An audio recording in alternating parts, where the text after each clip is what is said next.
Ilia Nastase. He had talent that made crowds laugh and gasp in the same minute.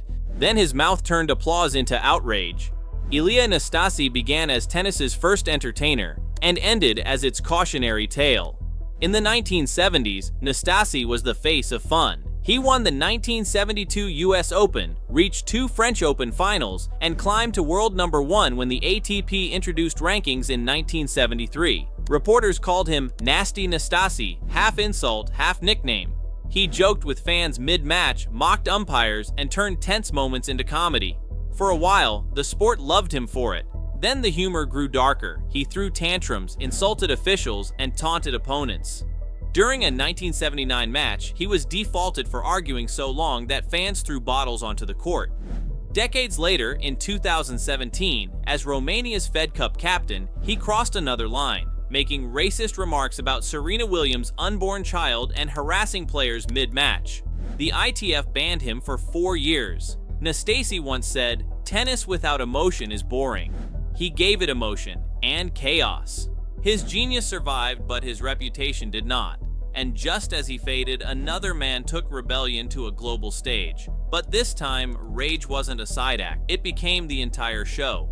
John McEnroe. He arrived in 1977, all curls, swagger, and sarcasm. A 17-year-old kid from Queens who played tennis like it was street fight strategy. John McEnroe had touch no one could copy and a temper no one could control. By 1981, he beat Bjorn Borg at Wimbledon, ending the Iceman streak. But headlines didn't talk about his win, they talked about his explosions. "You cannot be serious" became sports culture's most famous quote. He shouted it at an umpire during the 1981 championships, and it followed him for life. McEnroe won 7 Grand Slams and 77 singles titles. In 1984, he finished the season 82-3, the best single-year win percentage in the Open era. But his temper ruled his legacy.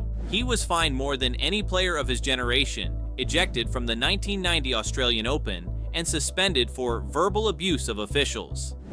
Fans loved his talent but feared his fury. He later said, "I was young and stupid. But it sold tickets, and it did." His meltdowns built modern tennis drama. However, anger fades fast when fame catches up. And waiting behind him was another American legend, sharper, louder, and far less forgiving. His name would turn rivalry into theater and tennis into pure chaos. Jimmy Connors. Every sport needs a villain, and Jimmy Connors wore the title proudly. He came from Illinois with a two-handed backhand and a chip on his shoulder. His fire won matches, but his attitude burned bridges. In 1974, he dominated tennis, won 3 of 4 majors, held a 99-4 record, and looked unbeatable. Yet by year's end, he was suing everyone. He sued the ATP, he sued the US Open, and even fought with his own management team. That arrogance made him famous. He pointed at crowds, screamed after wins, and refused to apologize. At the 1982 US Open, he beat McEnroe in a brutal semifinal that turned into a shouting match. The next day, he said, "They pay to see blood." He meant it. Connors' career stretched into his 40s, long after his prime. Fans still filled stadiums, but the respect began to fade. His outbursts overshadowed his records: 8 majors, 109 titles, and 5 decades of highlights. Off-court, he wrote a book full of grudges and personal attacks, burning friendships for headlines. What once looked like fight turned into bitterness. And when his fire finally cooled, a young woman in Switzerland showed the world what collapse looked like. Not through anger, but through a scandal no one saw coming. Martina Hingis. She won her first Grand Slam at 16. Reporters called her the Swiss Miss, a symbol of calm and perfection. But talent can turn fragile when fame moves faster than life. Martina Hingis ruled the late 90s. In 1997, she reached all 4 Grand Slam finals, winning 3, and became world number 1 at just 16 years and 182 days, the youngest in history. Her timing was flawless, her vision almost psychic. She didn't overpower rivals, she outthought them. Yet behind the smiles, pressure built quietly. By 2003, injuries pushed her to early retirement at only 22. The comeback in 2006 looked promising, until everything crashed in 2007. At Wimbledon, she tested positive for benzoylecgonine, a cocaine metabolite. She denied using it but accepted a 2-year ban and retired again. It shocked the sport. "It's a nightmare," she said through tears. When she returned in 2013, she moved to doubles and won 10 more Grand Slam titles, but the image never recovered. Fans remembered the scandal more than the brilliance. Her fall showed that legacy isn't always lost on court. It can vanish in a lab test, and the next name proved that same truth. Except this time, the stage was global and the fall ended in handcuffs. Boris Becker. He won Wimbledon at 17 and changed tennis overnight. A teenager diving on grass, roaring like a gladiator. Boris Becker became a national hero in Germany before he even finished school.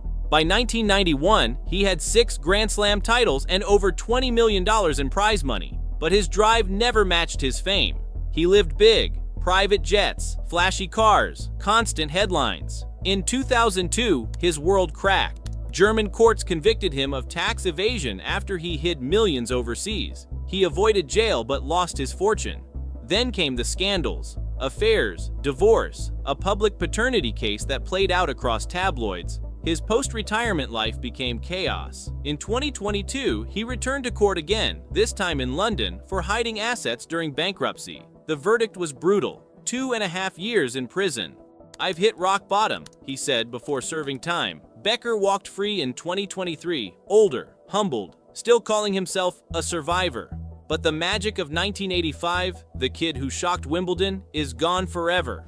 And while Becker's fall came from excess, the next tragedy came from innocence. A child prodigy who reached too high, too fast, and found darkness instead of glory. Jennifer Capriati. She looked unstoppable at 13.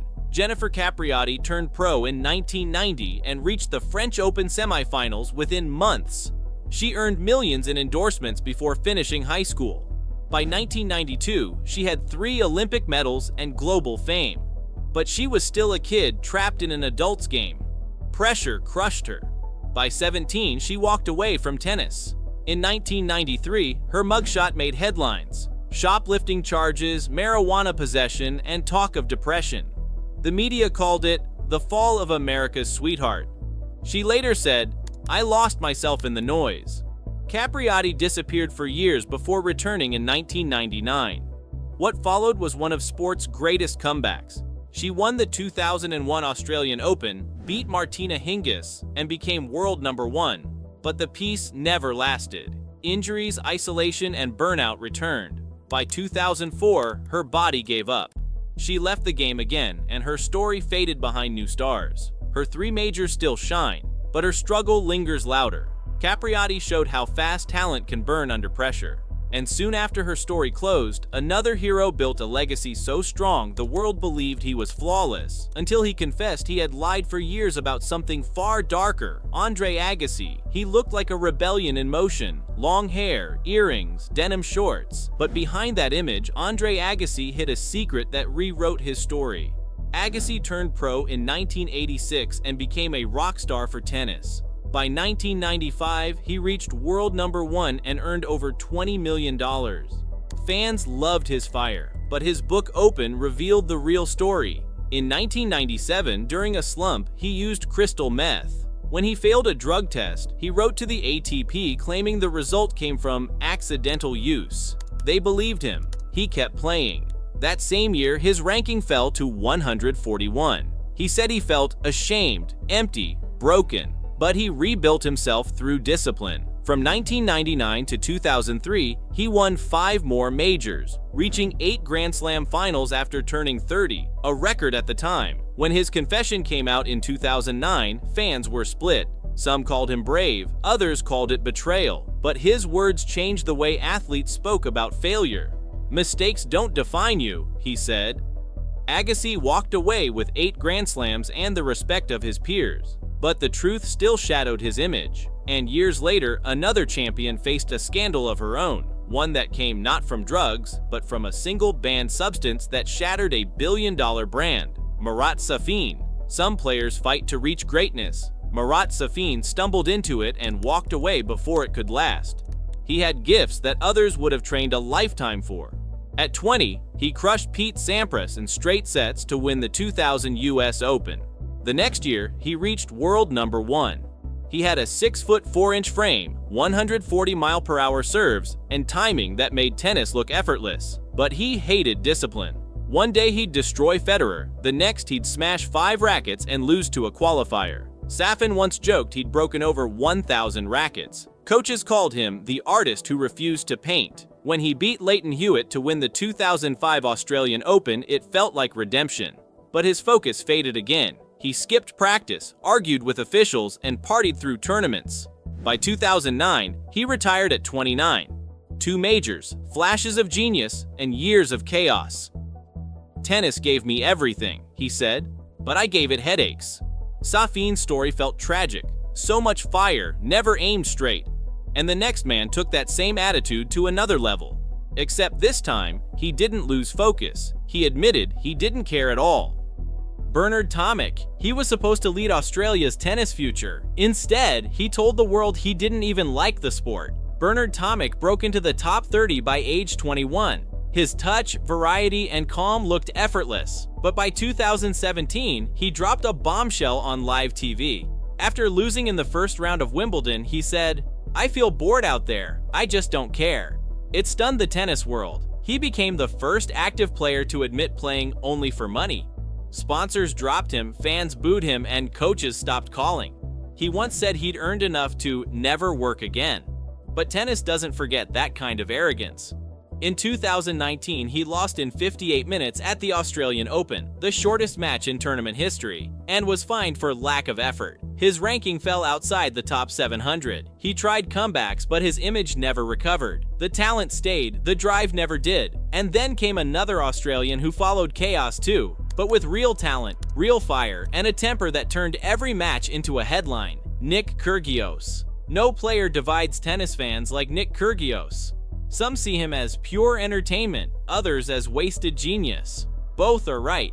He beat Rafael Nadal as a 19-year-old wildcard at Wimbledon 2014. Overnight, he became the sport's rebel. Trick shots, underarm serves, trash talk. It was electric. But his story never calmed down. Fines, suspensions, smashed rackets, and meltdowns followed him everywhere. In 2019, he was fined $113,000 for 1 week's behavior. He called umpires tools and admitted to tanking matches. Yet when he focused, his game was unplayable. In 2022, he reached the Wimbledon final, beating top seeds and thrilling crowds. Then, just as fast, he disappeared again. Injuries, mental battles, court cases, withdrawals. Kyrgios once said, "I'm my own worst enemy." Fans believed him. He could beat anyone, but rarely himself. His chaos keeps him famous, but it's the same chaos that blocks his greatness. And while his storms kept headlines busy, another player's scandal came quietly, behind closed doors, with lab reports and a shock suspension that turned an entire fan base upside down. Simona Halep. For a decade, she was tennis's quiet fighter. No drama, no scandals, only effort. Then a failed test turned her world upside down. Simona Halep built her career on resilience. She won Roland Garros in 2018, Wimbledon in 2019, and reached world number 1 for 64 weeks. Fans loved her humility. She trained hard, spoke softly, and stayed away from controversy. But in 2022, after losing early at the US Open, her sample tested positive for roxadustat, a drug used for anemia. The news broke in October. Tennis froze. She called it a nightmare. The ITIA banned her for 4 years, though she claimed contamination from supplements. Players like Serena Williams dropped cryptic tweets. Analysts were split. Some defended her, others said rules are rules. By 2024, her appeal reduced the ban to 9 months, but her image took a hit that numbers can't erase. The same woman who defined clean tennis became its biggest question mark. Halep's story proved reputation can vanish in a headline, and then came someone who faced the same fall. But her scandal shook billion-dollar sponsors, Olympic gold dreams, and a fan base that refused to let go. Maria Sharapova. She ruled tennis with elegance and fire. 5 Grand Slam titles, global fame, and a brand worth over $200 million. Then one press conference changed everything. In March 2016, Maria Sharapova admitted to failing a drug test at the Australian Open. The substance, meldonium, had been legal for years but was added to the banned list weeks before. She said she has used it for health reasons since 2006. The ITF suspended her for 2 years, later reduced to 15 months. Sponsors vanished overnight. Nike paused her contract, Porsche stepped away, and her image, built over 2 decades, shattered.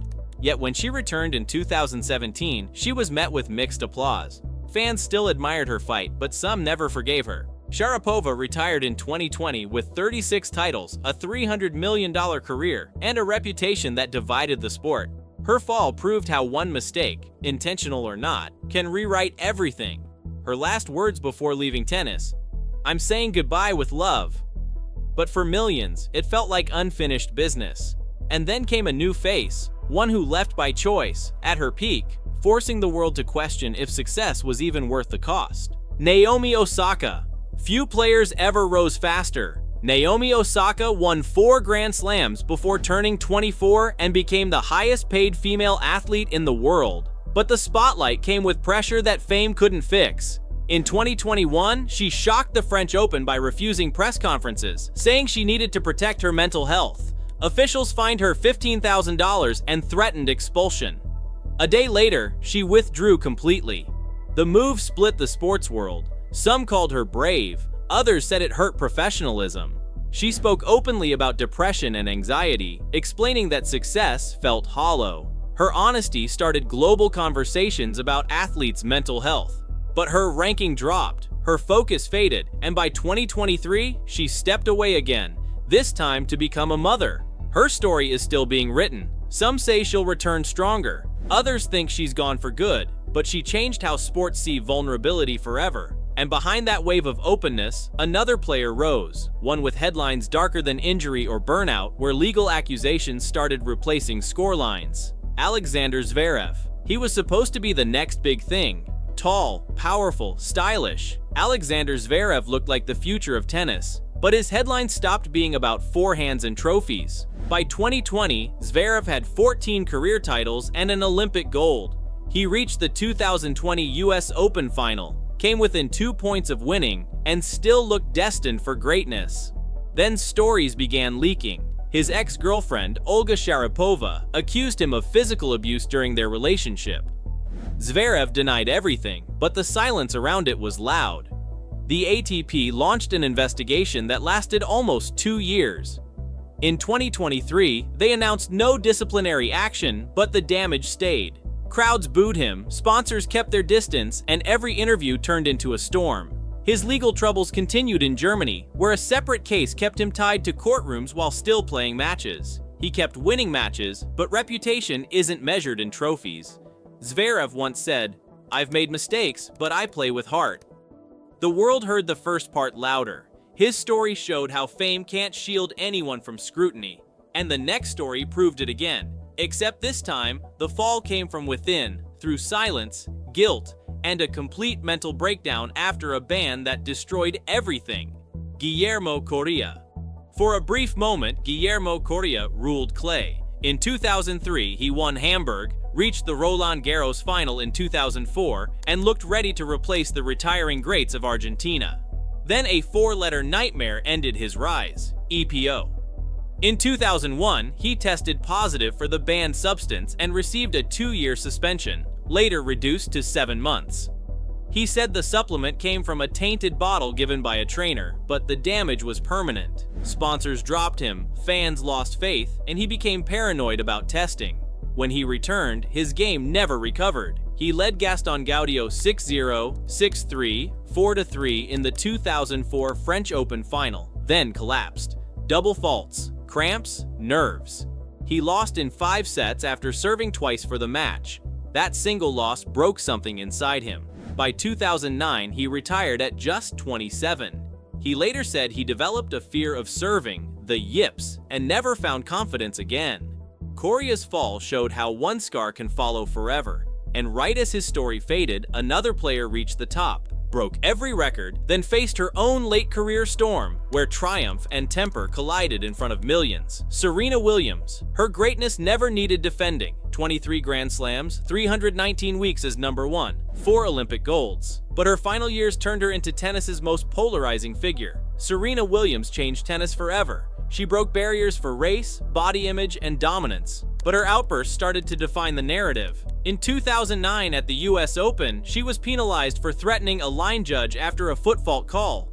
In 2018, during the US Open final against Naomi Osaka, she clashed with umpire Carlos Ramos over a coaching violation, calling him a thief. That moment overshadowed Osaka's first major win. The debate split the world.